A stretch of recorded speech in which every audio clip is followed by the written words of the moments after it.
이제는 더 이상 부자들만의 세금이 아니라 서민들도 상속세를 걱정해야 되는 시대가 온 것입니다. 아무래도 유산취득세가 도입이 되게 되면은 상속인이 많을수록 상속공제도 개별로 받을 수 있기 때문에 자녀가 많으신 분들이 가장 큰 혜택을 보실 수 있고, 여러분의 부모님들이 60대 후반이시거나 아니면 70대 초반이시라면 그때부터 미리 상속세 절세 플랜을 짜셔서 일부 재산을 좀 사전증여 받으시는 것이 절세 효과를 보실 수 있겠습니다. 네, 머니인사이드 시청자분들 안녕하세요. 저는 유튜브 공쌤TV를 운영하고 있는 공창규 세무사라고 합니다. 기존의 상속세라고 하면은 부자들이 내는 세금이라고 다들 아시고 계셨을 텐데요. 그런데 최근에는 이 상속세를 납부하는 인원이 23년 기준으로 2만 명으로 늘었습니다. 그래서 이제는 더 이상 상속세가 부자들만 내는 세금이 아니게 되었는데요. 이렇게 상속세가 서민들까지 걱정을 하게 된 그 이유는 우리가 지금 현재 5억까지 상속공제를 해주게 돼 있는데, 이 상속공제 5억이 과거 97년부터 20년 가까이 된 지금까지 아무런 변동이 없이 이렇게 이어져 가고 있기 때문입니다. 97년 당시에 강남의 음마 아파트가 2억을 할 때였거든요. 그러니까 음마 아파트 두 채를 가지고 있어도 상속공제 5억 이내니까 상속세를 납부하지 않아도 됐어요. 그런데 97년부터 공제 금액은 5억으로 쭉 그대로인데 이 물가 상승률은 엄청나게 가파르게 상승을 해왔잖아요. 그러다 보니까 이제는 더 이상 부자들만의 세금이 아니라 서민들도 상속세를 걱정해야 되는 시대가 온 것입니다. 그래서 서민들도 상속세 부담이 커지게 되자 이번에 정부에서 이 상속세 부담을 완화시켜주기 위해서 유산취득세 그 내용을 발표를 하게 되었습니다. 우선 현재의 상속세 제도에 대해서 말씀드리면, 현재 상속세는 상속 재산에 대해서 상속세를 과세를 하게 됩니다. 그러니까 그 상속인들이 어떻게 상속 재산을 상속받던 간에 상관없이 이 상속 재산 전체에 대해서 과세를 하게 되고요. 그렇게 이제 상속 재산에 대해 한 번에 일괄적으로 과세를 하다 보니 이 상속세율이 높게 적용이 되는 것이죠. 이 상속세율은 상속재산이 올라갈수록 상속재산 30억 초과 시에는 무려 이제 50%의 상속세율로 과세가 되는데요. 그래서 이렇게 일괄적으로 상속재산에다가 상속세를 과세를 하다 보니 이 상속세율이 높게 적용이 되는 것이죠. 그런데 기존의 이 상속세에서 유산취득세로 변경이 되게 되면은 상속재산이 아니라 상속을 받는 상속인 개별마다 상속세가 과세가 되게 됩니다. 그렇게 되다 보니 상속재산이 이렇게 나눠지면서 상속세 과세 표준이 나눠지면서 이 상속세 세율도 기존의 높은 세율에서 낮은 세율로 적용이 되는 것이죠. 그리고 상속공제 또한 현재는 기본적으로 상속공제를 5억만 해주지만 이 유산취득세로 적용이 되면은 상속인마다 각각 개별로 5억씩 상속공제를 받을 수가 있습니다. 그렇게 돼서 이 유산취득세 도입이 된다면 상속세 부담이 크게 완화될 것으로 보입니다. 아무래도 유산취득세가 도입이 되게 되면은 이 상속인이 많을수록 상속공제도 개별로 받을 수 있기 때문에 상속인 자녀가 많으신 분들이 아무래도 유산취득세 도입이 될 경우 가장 큰 혜택을 보실 수 있고, 대략 30억에서 100억 정도의 좀 자산이 많으신 분들이 특히나 절세 효과를 좀 크게 보실 것으로 예상이 됩니다. 네, 모든 세금이 미리 준비할수록 절세가 많이 되는데요. 특히나 상속세는 좀 많이 일찍 준비를 하셔야 절세가 가능합니다. 그 이유가 뭐냐면은 우리가 이제 상속세를 절세를 하려면 부모님이 돌아가시기 전에 일부 재산을 먼저 증여를 받으면 이 상속세를 절세를 할 수 있어요. 가령 부모님이 50억의 재산을 갖고 계신다면은 이 50억의 재산을 그대로 물려받는다면 이 상속세율이 50%로 적용이 되거든요.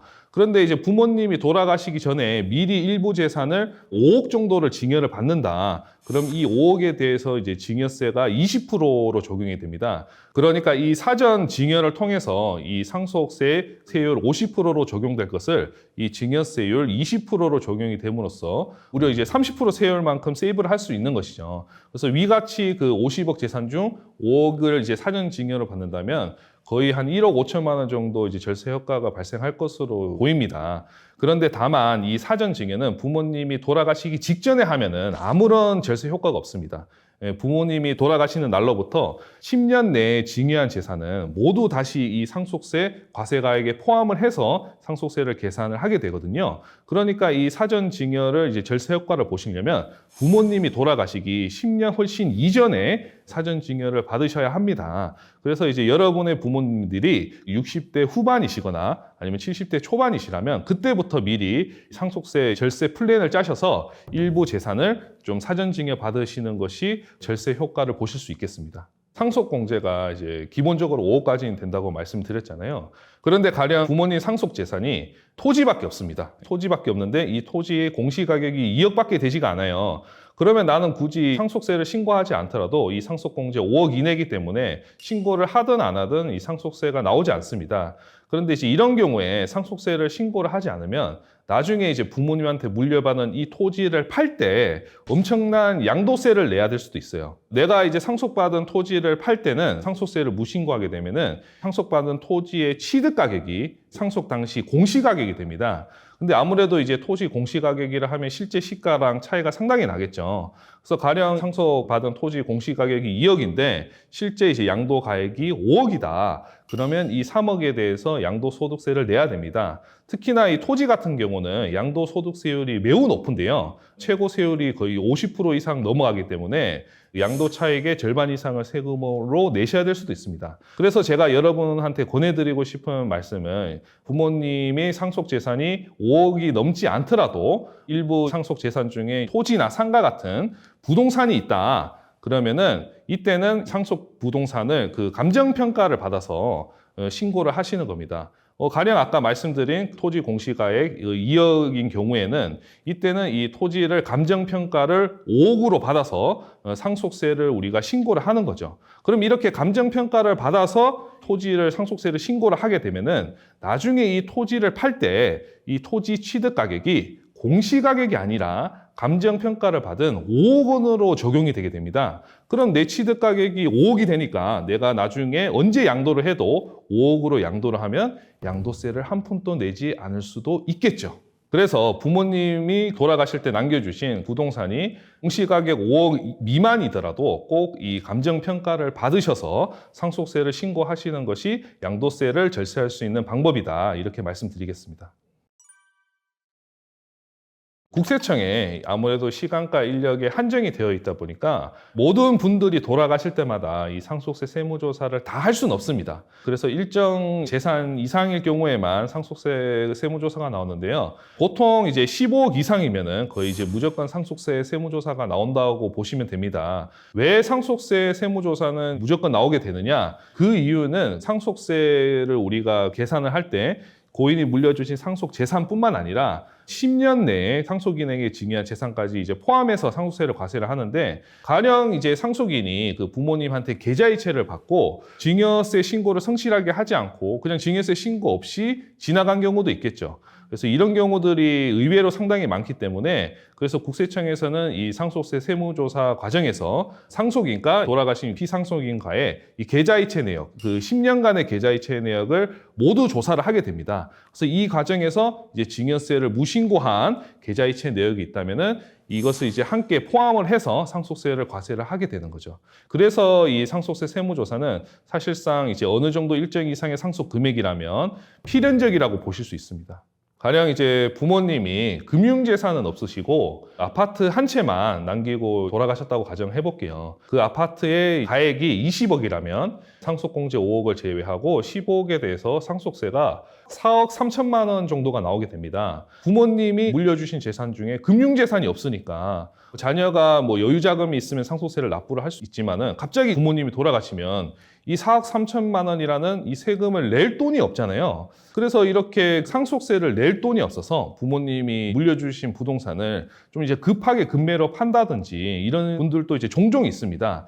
그래서 이제 부모님이 보유하신 재산이 금융재산은 없고 부동산만 있으시다면 이 상속세 납부 재원을 미리 좀 마련을 하시는 게 좋겠어요. 그래서 이 상속세 납부 재원을 마련하는 가장 좋은 방법은 아무래도 사망보험 같은 생명보험을 가입을 하는 거겠죠. 부모님을 이제 피보험자로 해서 사망보험을 가입을 하시고 그 다음에 이 보험료를 부모님이 내지 말고 자녀가 이 보험료를 납부를 하는 것이 좋습니다. 자녀가 보험료를 납부를 하게 되면은 나중에 이제 부모님이 돌아가시고 받은 이 보험금에 대해서는 상속세를 과세를 하지 않습니다. 그렇기 때문에 가급적이면 부모님 대상으로 사망보험을 들 때는 자녀가 직접 이 보험료를 납부하시는 것이 좋겠습니다. 네, 상속세를 절세할 수 있는 방법은 여러 가지가 있습니다. 시청자분들을 위해서 한두 가지의 상속세 절세 방법을 알려드린다면은, 상속세는 기본적으로 불효자가 좀 더 상속세를 절세하기 유리하다는 그런 말이 있습니다.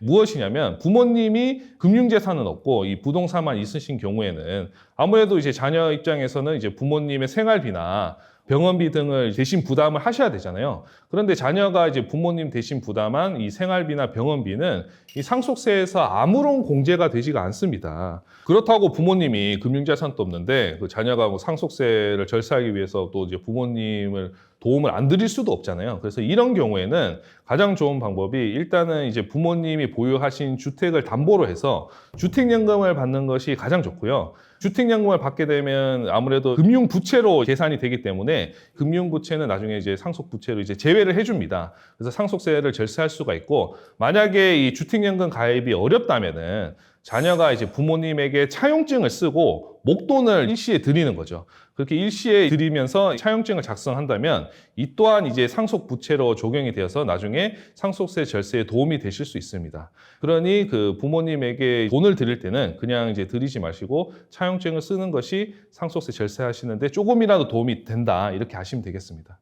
그리고 이제 두 번째는 이 사전증여를 하실 때 상속인에게 사전증여를 한다면 이 10년 내에 사전증여 재산이 이 상속 재산이 합산이 되지만은 법정 상속인이 아닌 손자나 손녀에게 증여를 하게 된다면 이 5년 내에 증여 재산만 이 사전증여 재산으로 합산이 됩니다. 그러므로 이 상속인 자녀한테 사전증여를 하시는 것도 좋지만 이 손자나 손녀에게도 이 일부 재산을 좀 사전증여 하시면은 상속세 절세에 더욱더 도움이 되실 겁니다. 우리가 부동산을 증여나 상속을 받을 때는 이 부동산의 시가를 어떻게 신고를 할 거냐, 이것이 이제 문제가 돼요. 우리가 가령 이제 현금을 뭐 5억을 증여받는다면 내가 증여받는 재산이 5억이라는 것이 명확하지만은 내가 아파트나 토지를 증여받을 땐 이 가치가 얼마인지 이것을 정확히 판단하는 것이 어렵잖아요. 그래서 이제 세법에서는 일단 이제 첫 번째로 내가 증여나 상속받는 부동산의 그 매매 사례가액을 일단 1순위로 하고 있습니다. 예, 그렇기 때문에 그 아파트 같은 경우는 아무래도 이제 동일 단지 내에 매매 사례가액이 이제 많기 때문에 이 실제 이제 시가에 근접한 가격으로 상속이나 증여를 받아야 되는데요.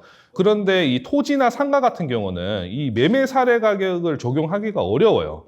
이 매매 사례 가액을 적용하려면 이 내가 증여 상속받는 부동산하고 성격이나 면적이나 이런 것이 거의 동일해야 되는데 아무래도 이제 토지나 상가 같은 경우는 각각의 이 부동산마다 고유의 성질이 있다 보니까 이 매매 사례 가격을 적용하기가 어렵죠. 그래서 토지나 상가 같은 경우는 이 공시가격으로 재산을 평가를 하도록 되어 있습니다. 그런데 이 공시가격이 실제 시장에서 형성되는 시가보다 많게는 30%에서 40% 정도로 낮게 적용이 되어 있거든요. 그렇다 보니 이 토지나 상속을 증여 상속받는 분들이 실제 부동산의 가치에 비해서 훨씬 이제 세금을 좀 낮게 내고 이제 계셨던 거죠. 그래서 이제 이러한 점을 활용해서 과거에는 이 꼬마 빌딩 같은 부동산을 공시가격으로 이제 낮게 증여 상속이 가능했었는데요. 근데 이제 이를 이제 보다 이제 참지 못한 이제 국세청이 칼을 빼들게 됩니다.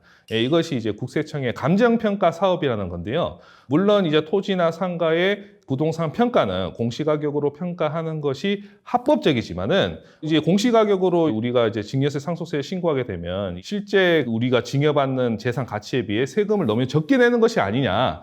그러니까 우리 국세청이 자체적으로 사비를 들여서 감정평가를 받아서 시가에 거의 근접하는 이 감정가액으로 세금을 과세하겠다. 이것이 국세청의 이제 감정평가 사업입니다. 이 국세청 감정평가 사업은 2020년부터 시행이 되어 오고 있었는데요. 그런데 이제 무서운 점은 국세청에서 이렇게 감정평가 사업으로 이 세금 추징을 많이 하게 되자 이번에 그 새로 또 25년부터 이 감정평가 사업을 확대하겠다고 공식적으로 발표를 하였습니다. 그래서 예산을 이제 2배 이상 늘리기로 이미 이제 결정이 되었고요. 그래서 앞으로는 이 토지나 상가 같은 부동산을 공시가격으로 이제 증여 상속받는다면은 국세청이 이제 감정평가를 해서 세금을 추가로 이제 과세를 할 가능성이 더 높아졌다. 그렇게 아시면 되겠습니다.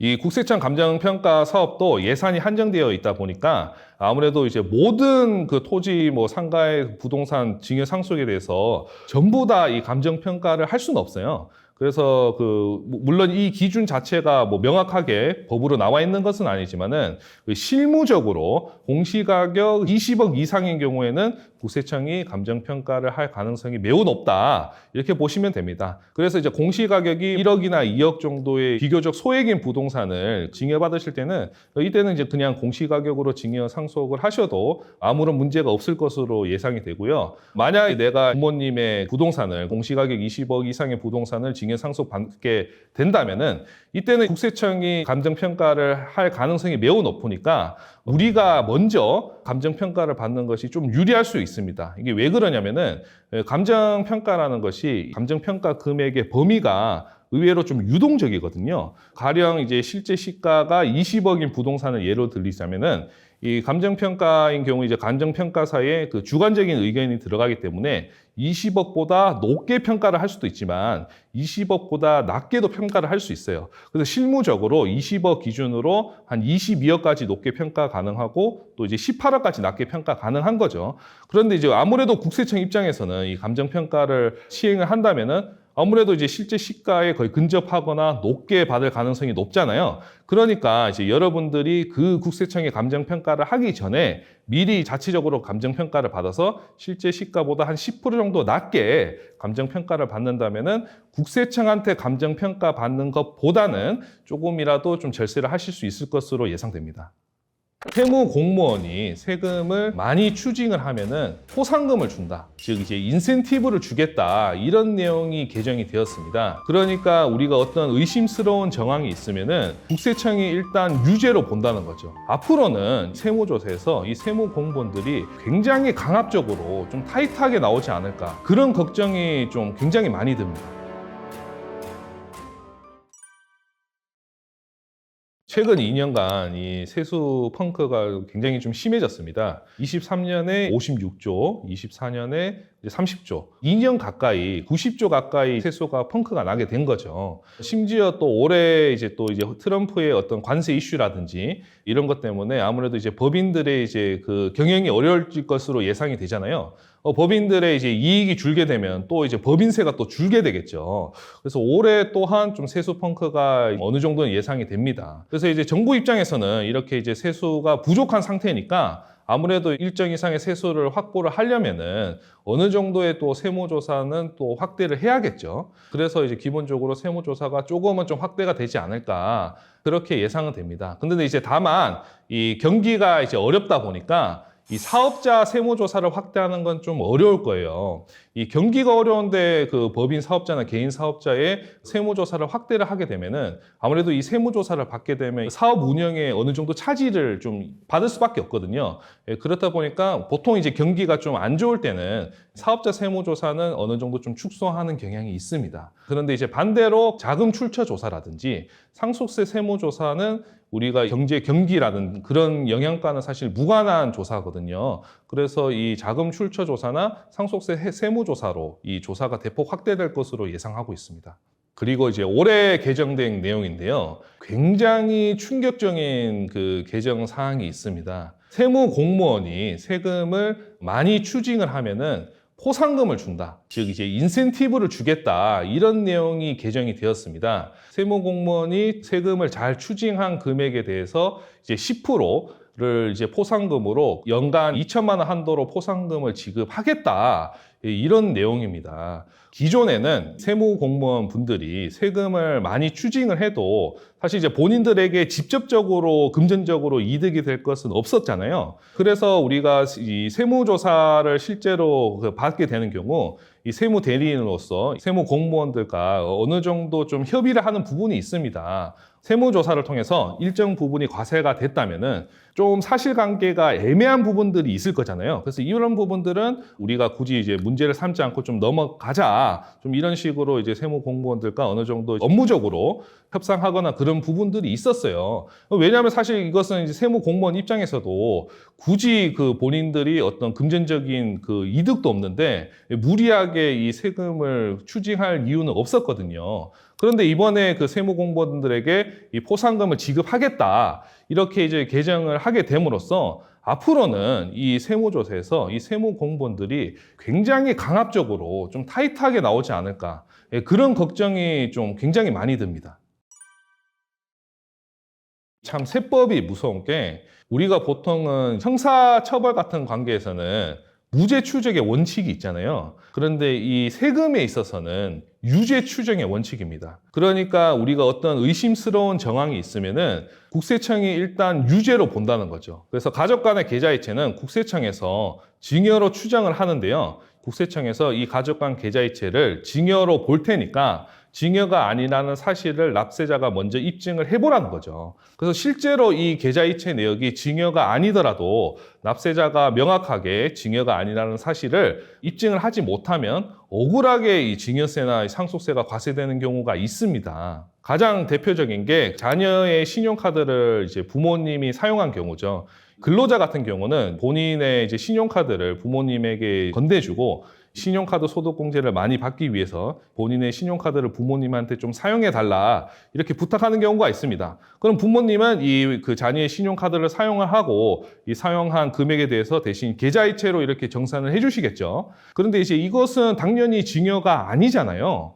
이것은 단순히 부모님이 신용카드를 사용하신 것을 정산을 받는 것 뿐인데 나중에 이제 세월이 흘러서 이 계좌이체 내역을 이제 국세청이 발견을 하게 된다. 그래서 이제 국세청이 이 계좌이체 내역이 뭐냐 이것을 증여가 아니라는 사실을 입증을 해라고 했을 때 납세자가 입증을 하지 못하면 이것은 증여가 아님에도 증여세를 내야 될 수도 있는 거죠. 그래서 여러분들이 만약에 부모님에게 증여가 아닌 다른 사유로 계좌이체를 받게 된다면 일단 첫 번째로 꼭 이체 메모에 그 사유를 명확하게 기재를 하시는 것이 좋습니다. 그래야 나중에 이제 시간이 흘러서도 어떤 사유로 계좌이체를 했는지 기억을 하기가 쉽고, 두 번째로 이런 계좌이체를 하게 됐을 때 부모님과의 어떤 문자 내역이라든지 카톡 내역이라든지 이런 내역들도 미리 좀 잘 보관을 하시고 그에 대한 증빙 자료로 신용카드 결제 내역이라는 거지 이런 이제 자료들을 미리 좀 보관을 잘 해주셔야 나중에 증여가 아니라는 사실을 좀 쉽게 입증을 할 수가 있습니다. 물론 이제 우리가 사회 통념상 인정되는 수준의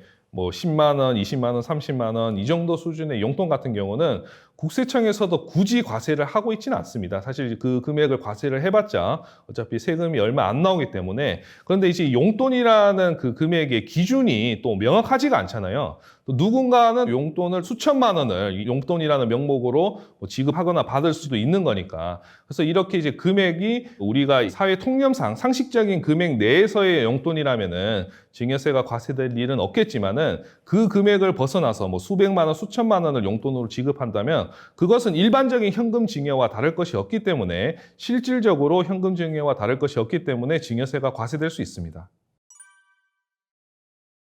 네, 아무리 국세청이라도 이 개인 간의 계좌이체 내역을 함부로 조회할 수는 없습니다. 이 금융정보보호법 때문에 국세청도 개인의 계좌이체 내역을 조사를 하려면 이 세무조사라는 명분이 필요해요. 그래서 여러분들이 세무조사를 받지 않는 이상 여러분들의 계좌이체 내역이 국세청에 통보가 된다든지 그런 시스템은 전혀 없습니다. 그래서 가족 간에 수억 원을 계좌이체 하더라도 그 당시에는 국세청이 이제 실시간으로 알 수가 없어요. 다만 이제 나중에 여러분들이 자금 출처 조사나 상속세 세무조사를 받게 되면은 그때는 이제 국세청이 이제 세무조사 한다는 명분이 있으니까 여러분들의 이제 계좌이체를 이제 조사를 할 수 있겠죠. 그래서 자금 출처 조사, 상속세 세무조사를 받을 가능성이 있으신 분들만 가족 간 계좌이체를 특히 조심하셔야 된다. 이렇게 아시면 되겠습니다. 가족 간 계좌이체가 이제 가장 문제가 되는 그 시기가 이 상속세 세무조사거든요. 상속세 세무조사 같은 경우는 과거 10년 내 계좌이체 내역을 다 조사를 하다 보니까 이 조사하는 범위가 가장 넓습니다. 그런데 가령 내가 이제 부모님이 돌아가시기 9년 전에 5억을 계좌이체를 받고 이거 국세청이 모를 것 같은데 이렇게 생각하고 증여세 신고를 안 한 겁니다.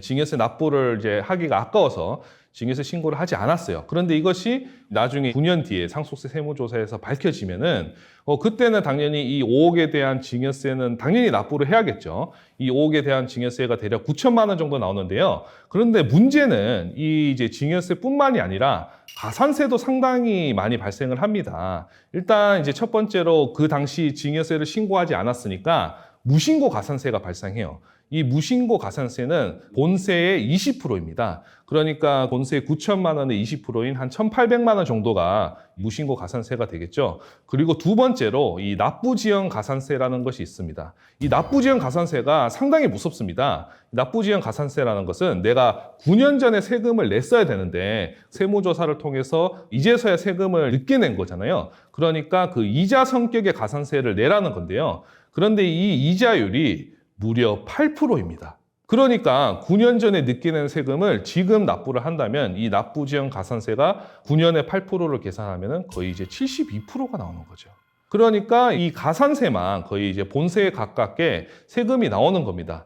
그래서 이렇게 부모님한테 증여를 받고 무신고를 했다가 나중에 상속세 세무조사를 통해 발견이 되면은 기존에 이제 성실하게 증여세 신고해서 냈어야 될 세금의 2배가량의 세금을 내야 된다는 거죠. 그래서 이제 여러분의 부모님들이 나이가 많으시고 또 이제 재산이 한 15억 이상 되신다면은 이 상속세 세무조사를 받을 가능성이 상당히 높기 때문에 이런 분들은 미리 사전에 부모님한테 증여를 받으실 때 이 계좌이체를 이제 받으실 때 증여 신고를 좀 착실히 하시는 것이 오히려 더 절세의 그 방법이다 이렇게 말씀드리겠습니다. 일단 이제 교차증여를 잘 모르시는 분들이 계실 테니까 이 교차증여의 개념을 설명해 드리자면은 가령 내가 이제 부모님한테 2억을 증여를 받았어요. 그러면은 이 2억에 대해서 이제 증여세율이 이제 최대 20%가 적용이 되거든요. 그래서 이 증여세가 3천만 원이 나오게 됩니다. 그런데 내가 2억을 증여받을 때 부모님한테 2억을 다 증여받으면 3천만 원이 나오지만은 2억을 증여받을 때 1억은 부모님한테 받고 1억은 다른 친척한테 받았다면은 이때는 이제 증여받는 사람이 달라지기 때문에 증여세율이 각각 이제 10%씩 적용됩니다. 그래서 이 증여세가 2천만 원으로 줄어들게 되는 거죠. 증여세라는 것은 기본적으로 여러 사람한테 증여를 받으면은 이 증여세율이 낮아져서 절세 효과가 있는데요. 이 점을 이제 활용을 해서 교차로 증여를 받는 것을 교차증여라고 합니다. 가령 이제 내가 이제 2억을 증여를 받아야 되고 내 친구도 부모님한테 2억을 증여를 받아야 돼요. 그러면 각자 부모님한테 2억을 증여받는 것보다 내가 이제 내 부모님한테 1억 증여를 받고 친구 부모님한테 1억을 증여받는 거죠. 내 친구도 마찬가지로 본인 부모님한테 1억 증여받고 내 부모님한테 이렇게 1억을 증여받는 겁니다. 각자 이제 친구 부모님한테 이렇게 1억씩 크로스로 교차로 증여를 받는 것이죠. 그래서 이것을 교차 증여라고 하는데요. 그런데 이제 국세청에서는 이것을 인정을 해주고 있지는 않습니다. 국세청은 증여세를 과세할 때 경제적인 실질을 고려해서 과세를 합니다. 그래서 이렇게 그 교차적으로 증여를 하더라도 실질적으로 부모님이 모든 재산을 증여해 준 것과 동일한 그 경제적인 효과가 있기 때문에 이렇게 그 교차 증여를 하는 것은 사실 절세에 도움이 되지 않는다. 그리고 굉장히 리스크가 있다. 이렇게 말씀을 드리겠고요. 그 다음 그 차용증 같은 경우는 이것은 일반인 분들도 쉽게 이제 많이 활용하실 수 있는 부분입니다. 이것은 국세청도 인정을 해주고 있기 때문에 차용증은 가급적 많은 분들이 활용을 하셨으면 좋겠고요. 이 차용증을 활용하는 이제 가장 좋은 방법은 2억 1,700만 원까지 차용을 하는 것입니다. 이 2억 1,700만 원까지는 우리가 부모님에게 굳이 이자를 드리지 않아도 증여세가 나오지 않아요. 가령 내가 5억을 이제 부모님한테 돈을 빌리고 이자를 드리지 않는다면은 이것을 나중에 5억을 다 갚더라도 국세청에서 증여로 보는 부분이 있습니다. 국세청은 은행으로부터 돈을 빌렸다면은 이자를 지급했을 텐데 부모님한테 돈을 빌렸으니까 무이자로 돈을 빌린 거 아니냐, 즉 은행 이자만큼 이득을 본 것이므로 부모님한테 무이자로 빌려서 이자를 아낀 만큼을 증여로 본다는 거죠. 세법에서는 이 이자율의 기준을 이제 4.6%로 보고 있습니다. 예, 그래서 내가 설령 부모님의 돈을 다 갚더라도 이자를 지급하지 않으면 이 이자 지급하지 않는 부분에 대해서 증여세가 나올 수 있는데요.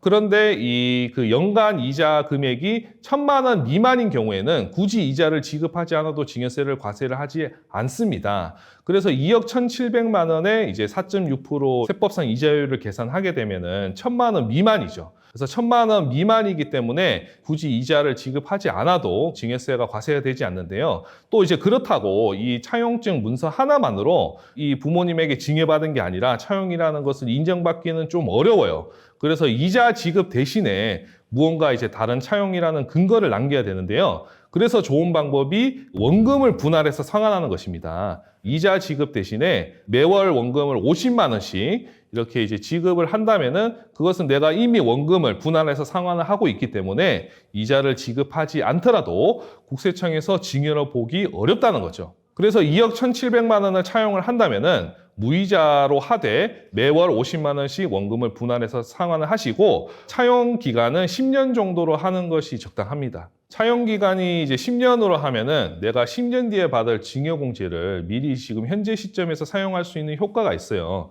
이제 무슨 말이냐? 내가 이제 50만 원씩 부모님에게 원금을 분할해서 상환한다면 10년이면 6천만 원을 분할해서 상환한 거잖아요. 그러면 이제 2억 1,700만 원 중에 6천만 원을 빼고 남은 이제 금액 한 1억 6천만 원을 10년 뒤에 일시로 상환을 해야겠죠. 그런데 10년 뒤에 일시 상환할 때 이때는 이제 또 내가 지금 돈을 빌린 시점으로부터 10년이 지났으니까 증여공제를 받을 수 있습니다. 그래서 아무래도 이제 10년 뒤에는 이 증여공제가 한 1억 정도로 인상은 되겠죠. 그래서 남은 원금 1억 6천만 원 중에 이 증여공제 1억을 제외하고 6천만 원만 상환을 하셔도 되는 겁니다. 그래서 이 차용기간을 10년으로 하시면은 내가 미래 10년 뒤에 받을 증여공제를 지금 미리 땡겨와서 사용할 수 있다. 그런 장점도 있습니다. 모든 증여재산에 대해서 바로 다 증여세를 부과하는 건 아니고 일정 금액을 이제 증여 공제를 해주는 것이 있습니다. 쉽게 말해서 증여세를 과세하지 않는 금액이 있는데요. 부모 자식 간에는 일단 이제 미성년자인 경우에는 2천만 원, 그리고 이제 성인인 자녀인 경우에는 5천만 원. 이것은 이제 24년부터 새로 추가된 내용인데 혼인이나 출산을 한 경우에는 또 이제 1억 원을 추가로 공제를 받을 수 있습니다. 이 혼인 같은 경우에는 혼인하기 전에도 이 1억 추가 공제를 받으실 수 있어요. 혼인신고일 기준으로 혼인신고일 2년 전부터 혼인신고일 2년 후까지 이 4년의 기간 동안 증여를 받는다면 추가로 이제 1억을 증여 공제 받을 수 있고 또 출산의 경우에는 출산하고 난 이후에 2년 동안 증여 공제를 받으실 수 있습니다. 이 출산 증여 공제는 출산이든 혼인이든 딱 한 번만 증여 공제가 가능하고 그 외에 우리가 기본적인 5천만 원 증여 공제는 10년마다 이렇게 증여 공제를 받으실 수 있습니다. 자녀가 이제 최대한 어릴 때부터 증여공제를 이제 10년마다 이렇게 꾸준하게 이제 하시는 것이 가장 좋습니다. 이것을 좀 잘못 이제 증여공제를 생각하시는 분들이 있는데 증여공제가 이제 10년마다 된다고 하니까 그러면 자녀가 10살 때 증여공제 받고 11살 때 또 이제 증여를 하면 또 이때는 10년 단위니까 10살 때 증여할 때 2,000공제, 또 11살 때 증여하면 또 2,000공제, 이렇게 증여공제 받을 수 있는 거 아니냐, 이렇게 잘못 생각하시는 분들도 있는데요.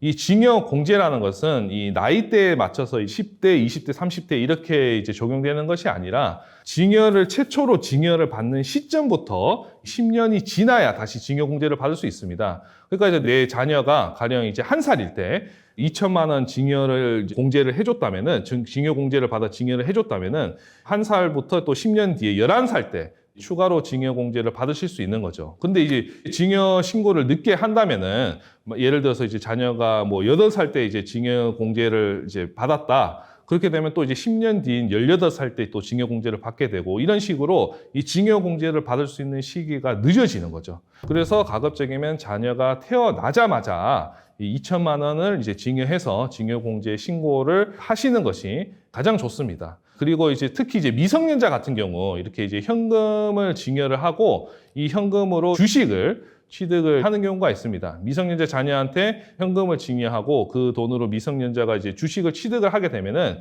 주식을 취득하고 난 다음에 주가 상승분에 대해서는 증여세를 과세를 하지 않아요. 이것은 자녀 이제 명의로 이제 주식을 취득했고 그 이후에 주가가 상승한 것이기 때문에 이 주가 상승분은 증여받은 것이 아니라 이 자녀한테 이제 당연히 귀속이 되는 거죠. 그런데 만약에 자녀한테 이제 현금을 주고 나서 증여 신고를 하지 않았다면은 나중에 주식이 증가한 분에 대해서도 증여세가 과세될 수도 있습니다.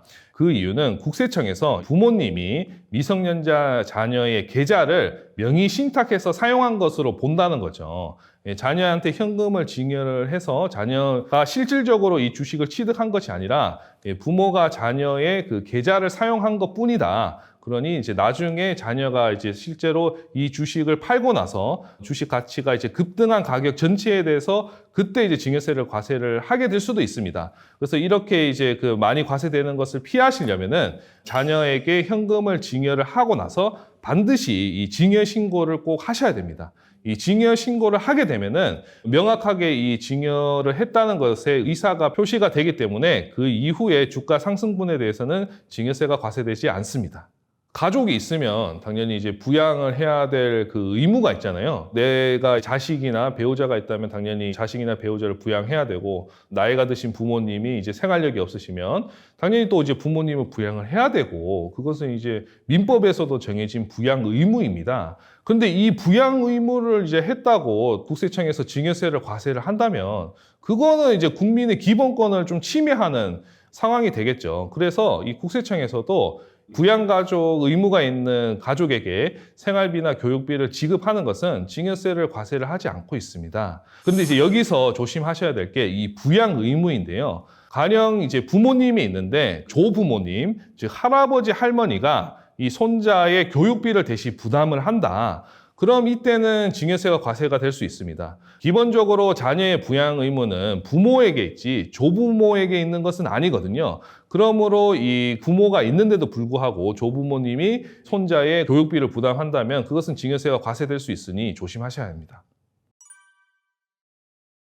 계좌이체는 수년이 지나도 이 이체 내역이 남지만은 이 현금 같은 경우는 꼬리표가 없잖아요. 이 출처를 확인을 할 수 없다 보니까 아무래도 이 자금 추적도 불가능하고, 그래서 이 현금의 그 특성을 활용해서 어떤 불법적인 용도로 사용한다든지 자금 세탁이나 탈세에 활용되는 경우가 많습니다. 그래서 이렇게 그 현금을 좀 자유롭게 사용을 하게 된다면 아무래도 좀 악영향을 미치겠죠. 그래서 이제 정부에서는 이 현금의 입출금에 대해서 과다한 이제 현금을 입금을 하거나 출금을 하게 된다면은 자동으로 그 현금 입출금 내역이 금융정보분석원을 통해서 검찰이나 아니면은 이제 국세청으로 통보가 되어 있게끔 그런 시스템을 구축을 해놨습니다. 이것을 고액현금 거래 보고라고 하는데요. 여러분들이 하루 1,000만 원 이상 현금을 입금을 하거나 출금을 하게 된다면 그 정보가 이제 금융정보분석원을 통해서 국세청에 통보가 될 수가 있다는 것이죠.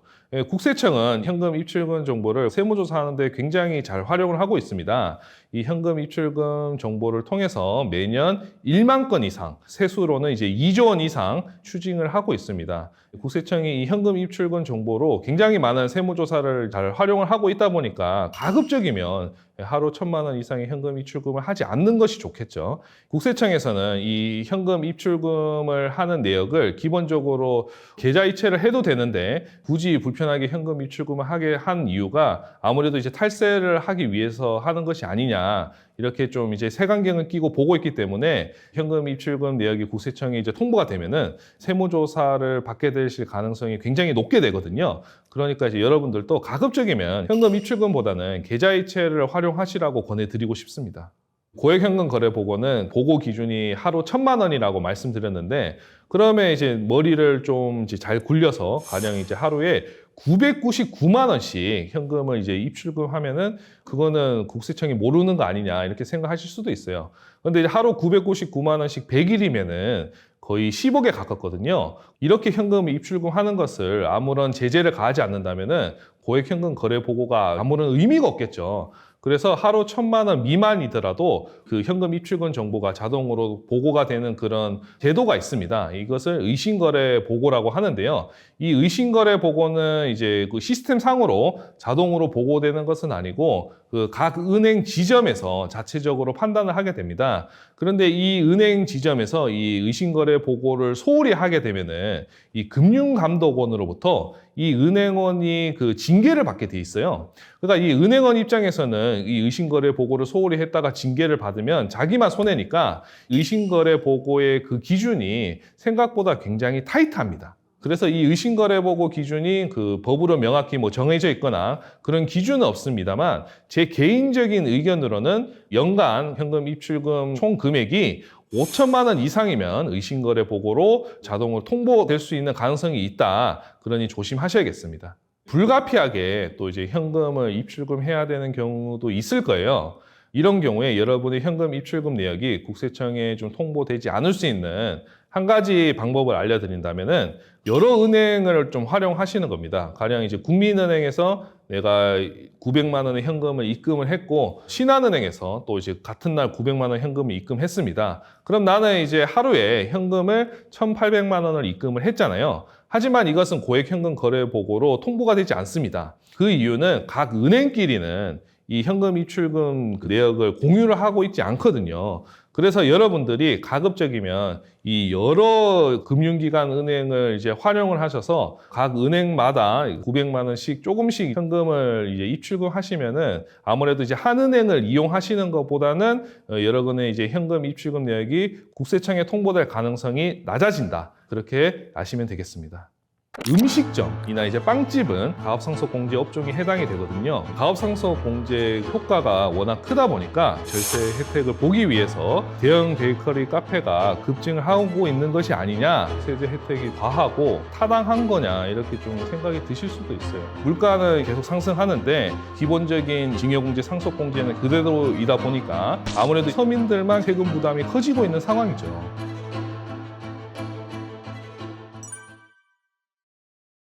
최근에 대형 베이커리 카페가 2008년 기준으로 18개 정도였던 그 대형 베이커리 카페가 23년 기준으로 108개로 많이 증가를 했다, 이런 뉴스를 저도 봤습니다. 그 이유 중 뭐 하나는 당연히 이제 사람들이 디저트를 많이 선호해서 뭐 그런 경우도 있겠지만은 이 외곽에다가 대형 베이커리 카페를 이제 지음으로써 상속세에 이제 절세 효과가 있다, 이런 내용도 있거든요. 이것을 이제 우리가 가업상속공제라고 합니다. 이 가업상속공제를 받게 되면은 최대 600억까지 상속세를 한 푼도 없이 상속재산을 다 물려받으실 수 있습니다. 이 가업상속공제가 이제 나오게 된 이유는 이제 이런 거죠. 부모님이 수십 년간 이제 운영하시던 기업이 있어요. 근데 부모님이 돌아가시게 되면은 상속세를 내야겠죠. 근데 이제 2세 경영으로 이제 자녀가 상속세를 내야 되는데 자녀 입장에서는 이 상속세를 낼 돈이 없는 거예요. 그래서 이 수십억의 상속세를 내야 되니까 어쩔 수 없이 아버지께서 수십 년간 일궈온 기업을 타인한테 매각을 해야 되는 경우가 발생한다는 거죠. 그래서 실제로 세계 1위 손톱깎이 기업인 3세븐이라고 있습니다. 이런 이제 기업도 이 상속세 납부 때문에 창업주가 돌아가고 나서 그 자녀분들이 회사를 외국에 파셨어요.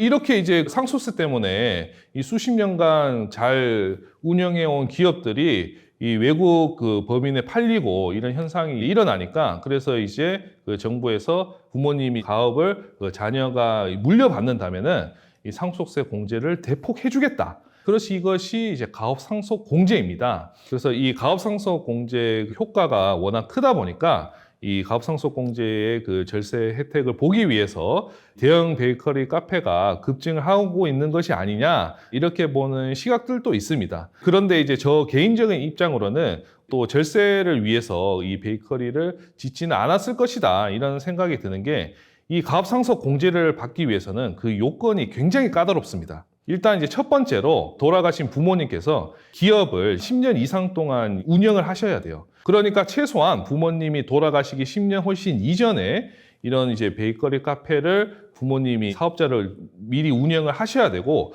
그리고 이제 두 번째는 부모님이 돌아가시기 전에 최소 2년 동안 이 상속인 자녀가 해당 기업에서 종사를 해야 됩니다. 그러니까 자녀가 이제 다른 직업이나 뭐 직장을 다니고 있다든지 이런 경우에는 이 가업상속공제를 적용을 할 수가 없는 거죠. 그리고 이제 또 세 번째는 사후관리로 가업상속공제를 받고 나서 자녀가 이 기업을 또 이제 5년 동안 운영을 해야 돼요. 또 이제 바로 팔 수가 없다는 거죠. 그리고 이제 네 번째로 업종 요건이 있습니다. 일정 업종에 대해서만 이 가업상속공제를 받을 수 있는데요. 카페 같은 경우는 가업상속공제를 받을 수가 없어요. 그래서 이 베이커리를 하는 이유가 우리가 이제 음식점이나 이제 빵집은 업종에 해당이 되거든요. 이 가업상속공제 업종에 해당이 되다 보니까 카페로 하기보다는 아무래도 이제 빵집이나 음식점으로 사업자를 이제 등록을 하시고 운영을 하시면서 해야 가업상속공제를 받을 수 있으니까 그래서 이제 그냥 일반 카페보다는 베이커리 카페로 이제 하셔야 이 가업상속공제를 받으실 수 있다는 거죠. 이처럼 가업상속공제는 공제 효과도 굉장히 크지만은 요건도 굉장히 까다롭기 때문에 10년 훨씬 이전부터 미리 준비를 하셔야 절세 효과를 보실 수 있다. 그리고 사업이 잘 되면 이제 물론 좋지만은 이 외곽에 베이커리 카페를 지었다가 망하면 사실 그것도 좀 곤란하거든요. 이 외곽의 땅 같은 경우는 아무래도 나중에 또 팔기도 어렵고 그렇게 되면 또 오히려 이제 또 자녀 입장에서는 차라리 부모님이 그냥 현금 자산을 물려주셨으면 본인이 자유롭게 그래도 쓸 수 있을 텐데 이 외곽에 그냥 큰 부지의 땅만 이렇게 남겨주시면 이걸 팔기도 어렵고 그런 또 애로사항이 있을 수 있습니다. 그래서 이 상속세 절세만을 위해서 이렇게 외곽의 베이커리 카페를 운영을 한다는 것은 사실 저는 좀 현실적으로 좀 어려움이 있지 않나 그런 생각을 하고 있습니다.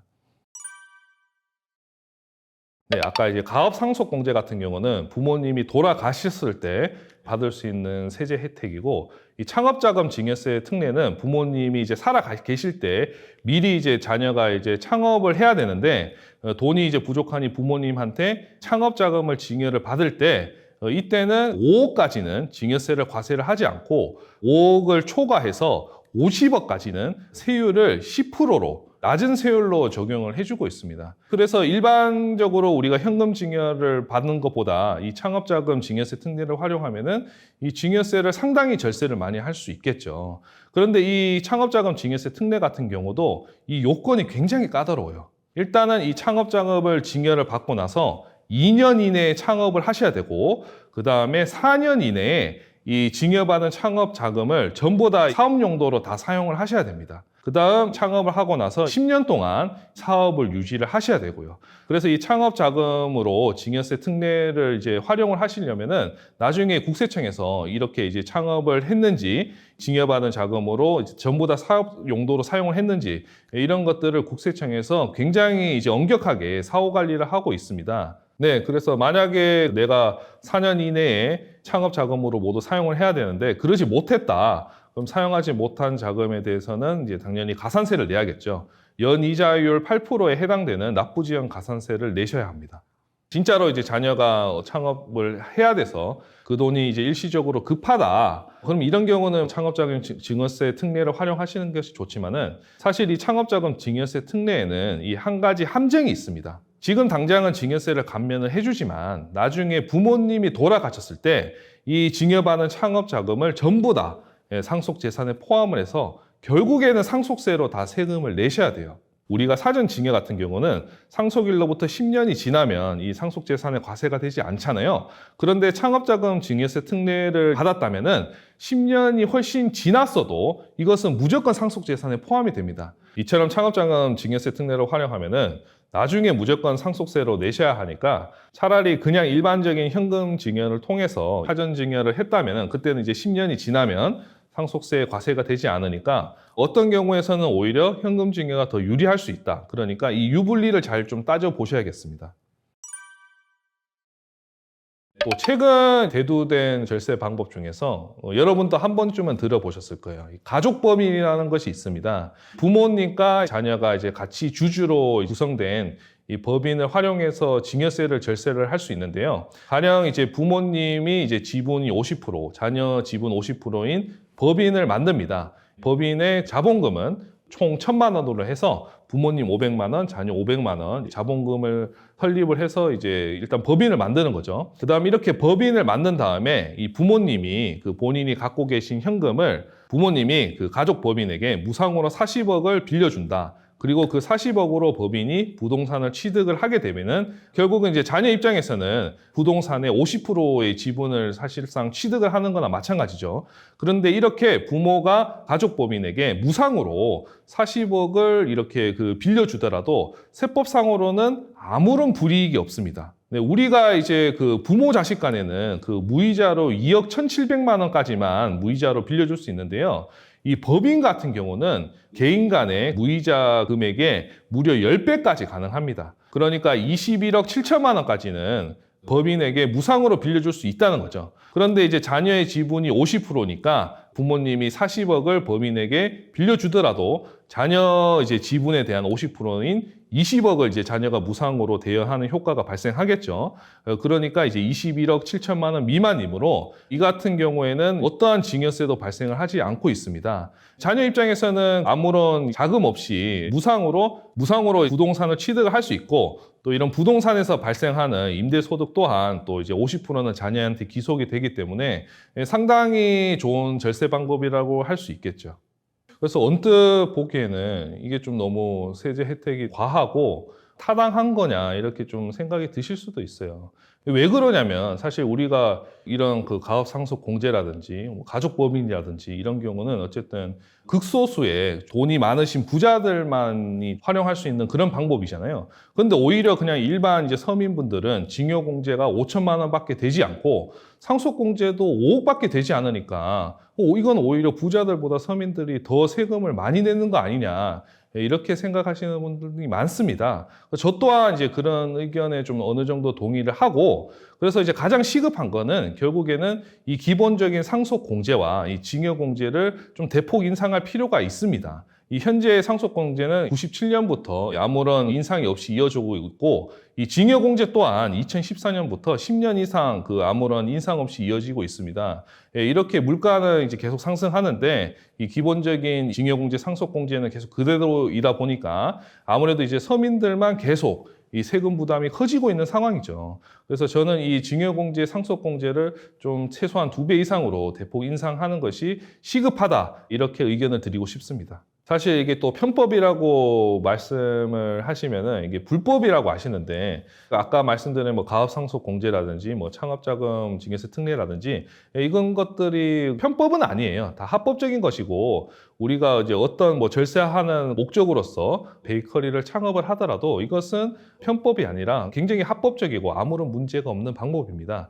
나라에서도 또 이러한 혜택을 주는 것이 기업을 창업하거나 운영을 하면서 근로자를 채용을 해야 되고 이런 또 일자리 창출 효과 같은 것도 있거든요. 그래서 너무 또 이런 세제 혜택에 대해서 너무 또 이제 안 좋은 인식으로 보시기보다는 긍정적인 효과도 있다. 이렇게 보셨으면 좋겠습니다.